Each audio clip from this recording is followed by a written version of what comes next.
L-inkjesta dwar l-użu illeċitu tal-laptop fil-ħabs, immexxija mill-imħallef emeritu Antonio Mizzi, ikkonkludiet li għalkemm ma nstabet l-ebda evidenza ta' attività kriminali, ġew identifikati nuqqasijiet fil-proċeduri relatati mal-użu ta' apparat elettroniku fil-faċilità. Minħabba li dawn il-konklużjonijiet jikkonċernaw aspetti ta' operat sensittiv tas-sigurtà tal-faċilità korrettiva, intqal li r-rapport sħiħ mhux se jiġi ippubblikat. L-inkjesta stabbilixxiet li l-priġunier involut kien ingħata permess juża laptop fiċ-ċella tiegħu f'Mejju tal-2024. Skont il-proċeduri fis-seħħ f'każi bħal dawn, il-ports USB għandhom jiġu siġillati u l-konnettività tal-Wi-Fi diżattivata. Mill-investigazzjoni rriżulta li f'xi stadju inkissru dawn ir-regolamenti meta tneħħew b'mod abbużiv is-siġilli u bekk il-priġunier seta' jagħmel użu mill-internet.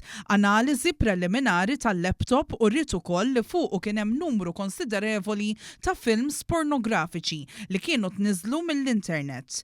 Fost ir-rakkomandazzjonijiet ewlenin tal-board hemm l-introduzzjoni ta' policies aktar ċari dwar l-użu ta' laptops minn persuni fil-ħabs, inkluż l-obbligu li ssir valutazzjoni tar-riskju qabel jingħata kwalunkwe permess għall-użu tagħhom. Ġie rrakkomandat ukoll li jsiru spezzjonijiet regolari fuq laptops u apparat elettroniku ieħor. Il-Ministru responsabbli Glenn Bedingfield ħabbar li għadda kopja tar-rapport lill-Kummissarju tal-Pulizija biex jieħu konjizzjoni tiegħu fil-kuntest tal-investigazzjoni li għaddejja.